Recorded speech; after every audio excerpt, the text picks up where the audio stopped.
You're watching Inside Automotive with Jim Fitzpatrick. NADA has long been a pillar of support and guidance for auto dealers across the country.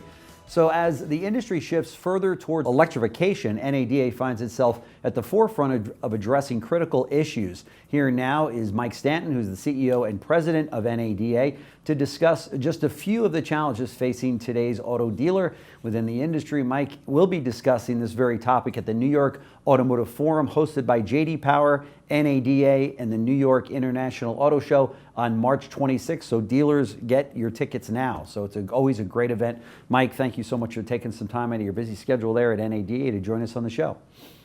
Jim, thanks for having me again. Good to be with you. Sure, you too. So we are 2 months out, into the year here. Can you share your perspective on retail so far this year? How are we looking? Well, the words I'm hearing are, good, not great. Things are softening a bit. Things are okay. February was better, than January for sure. But, as we all know, the inventories are mounting. We're close to 2.5 million, maybe a little bit over that right now. Mm-hmm. We're seeing more in terms of manufacturer incentives. It's kind of getting back to the way it used to be, Jim. So it's good, but it can always be better. Yeah, for sure. And, it should be noted that we were spoiled in the industry over the last 3 or 4 years, right? So now when we see a substantial dip of sorts over 2021 and 2022, we kind of get panicky, don't we? But we're still doing way better. And from what the analysts tell me that I talk to here at CBT News, it's still going to be way better than 2019. Is that what you're hearing?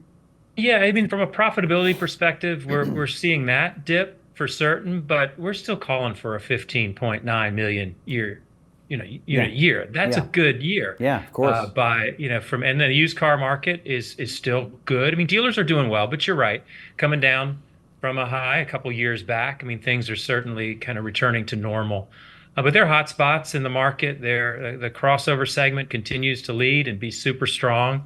And hybrids are really very, very good news. Unfortunately, battery electrics, so BEVs, 100% electric, they were just 6.6% of the mix in February, according to Wards. So there's growing concern among dealers that they're just not seeing customer demand the way it was couple years back. Yeah, for sure. You obviously the second letter was sent to President Biden from nearly 5,000 dealerships urging him to reconsider the EPA's proposal. It seems as though the tide on this thing is saying that we're moving way too fast. To your point, where does all of that stand now? Do you think DC is going to reconsider?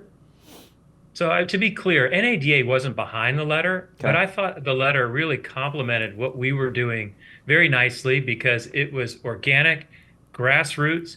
These are dealers telling the government exactly what they're seeing, and they're doing it in a very public way. Yeah. The NADA, we decided to work directly with those decision makers, talking to the EPA, the White House Office of Climate, and others trying to influence. In a way, the letter just echoed exactly what we were saying to the people making the decisions.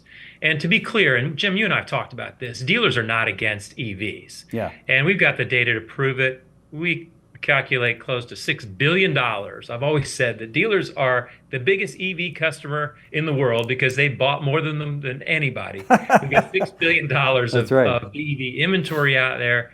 We've invested and have committed to invest another $6 billion in facilities, training, those types of things. So we want this to work. Yeah. But it's got to work at the pace of the consumer, and that's the problem. And you've seen the media, and we've heard that the administration is going to relax this, slow this down a bit, and the final rule is due out next week. The rule isn't final till it's final. Sure. But from what we're hearing, there are going to be improvements, but it still looks like a very, very challenging set of requirements. In fact, we're extremely skeptical. We visit with consumers every day, thousands of consumers every day, and we're just not seeing it right now. Right. So we remain highly skeptical that these are requirements that are going to be met, and we're going to urge the administration. So this is a long ways out. In the dealer world, we're dealing with today, but we talk about 2032, no dealer I talk to thinks that we can be at 67% battery electric vehicle, even if we include plug-in hybrids. It's just too high a number. We need to make sure that we are tracking this thing on a monthly basis and that the government works with us, works with industry to make adjustments that align with consumer demand. Because if we don't, we know this is a snowball. It's going to end up having, unintended consequences for the used vehicle market, for lessors out there, for our car companies. I mean, dealers, we can diversify. We've got 4 or 5 business units. We got sales, we got service, we got F&I, we got used cars. We want to sell these EVs as well, but it's going to take a lot of work. And I tell you what, the government's got to do their part. The infrastructure is not there yet. It's not ready. Consumers need to see that out there. And the affordability issue is there too. So it's not the OEMs and the dealers. It's the three of us. It's the OEMs, the dealers, and the government. And they need to step up and do their part, more than just set these requirements. Sure. Last week we spoke with Toyota's Jack Hollis and learned that Toyota Motor North America will continue to explore fuel methods like hydrogen in light of what's going on in California as well. And they're as you know, they've been big proponents of saying, hey, let's pump the brakes here a little bit on the EV program and come out with alternative methods here. Do you think that trend will be picked up by other OEMs that say, let's look at these other fuel sources as well as plug-in hybrids and such? Well, I don't think there's anybody out there that wants a dirtier environment. Like, we all want a cleaner environment, and we think it's going to take multiple ways to get there. We talk a lot here about fleet turnover. Let's get those older vehicles off the road. The customer has a choice. They could keep their car, they could buy a used car. We need to make sure that their choice, they have options in front of them, and those options don't have to be a one-size-all battery electric vehicle. We applaud what Toyota and others are doing in that space. We actually appreciate that the government is now going to include plug-in hybrids. Because if you remember, Jim, the original proposal included plug-ins. Then the 67% from the EPA took the hybrids out. Yeah. And now at least they're putting them back in. But yeah, we're going to have to continue to figure out new ways to solve this. This can't be a set it and forget it situation with just battery electric vehicles. And so much is going to change. I mean, between now and 2032 is like a lifetime away in our business. There are going to be zigzags. There's going to be a lot of different things that we're not even thinking about right now. Yeah. And we need to be open to those new technologies and opportunities. Sure, no question. Talk to us a little bit about affordability. Every dealer that I talk to, in fact, everyone in the industry, this is a concern, obviously, with the average price of a new car being almost $50,000. What do you say about that today? Well, there's a couple things. I mean, first, you can't discount the lack of charging infrastructure out there right now. I think that is the primary objection right now. And there's a lot of talk about the IRA, a lot of talk about these things going to pop up like mushrooms. We haven't seen them yet. Yeah. So that, to me, is number one. Number two, in terms of affordability, you got to look at, we hear talk about how are lower income Americans going to afford these vehicles in areas where maybe it's most important from an environmental standpoint in the inner cities that we're working. How is that all going to work? Why aren't we talking about the cities versus the rural areas? Again, it gets back to this easier formula of a one size fits all. So yes, affordability is a huge concern.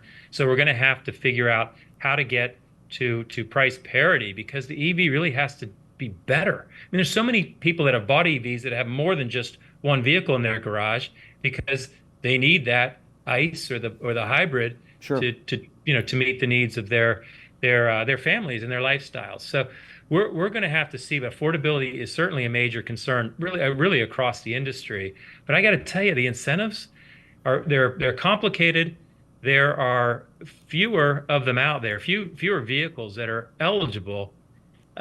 But we have not seen a lift since January 1, since the new portal has been up there. Yeah. I've been picking on the government. The IRS has been good with the money turnaround. We've had some hiccups, but that has not been enough to generate the interest. I mean, you would have hoped that our trajectory on BEV would keep climbing. Yeah. It has not. It's not only plateaued now; it's starting to decline a little bit. and that has us all concerned. Yeah, no question about it. Switching gears a little bit, can you talk to us about what we can expect at the upcoming Auto Forum in New York? Yeah, it's one of my favorite events of the year. It's in conjunction with the New York Auto Show, which has got just a great energy to it. I think Mark's going to do a fantastic job this year putting that show on. And we get all the heavyweights that come to town in New York. We've been doing this with J.D. Power since 2010, and it's just a time. It gets us a little removed from what I would consider the wonderful chaos of the NADA show, but we got a great lineup. We've got hey, your son John will be on a panel. I know that He will be. Yep. Elena Ford's going to be with us. Yeah. We just mentioned Jack Hollis. He's going to be there as well. David Holt from Asbury will be there. Yeah. Jose Munoz agreed to speak. Yeah, that was last minute. That was big news. Yeah. Dimitri Salakis and Marisa West. I mean, that's a heck of a lineup. That is. That's a powerhouse. And it's not like we don't have many things to talk about. That's right. This rule will probably be final by then. So we'll get the perspectives. And, you think about China, you think about all the things that we are facing right now. It'd be good to get together and have these discussions with some of the industry leaders. No question about it. Mike Stanton, CEO and President of NADA, thank you so much for joining us on the show and bringing us this update. And we look forward to seeing you out at the forum in New York. And as I said, for dealers that are interested in going, which if this is an event, I agree with Mike, it's an event you're not going to want to miss. It's first class. It is a powerhouse lineup of speakers. And of course, Mike Stanton will be speaking as well. So Mike, thank you so much for joining us on the show. Really appreciate it. Yeah, thank you, Jim. Thanks. Thanks for watching Inside Automotive with Jim Fitzpatrick.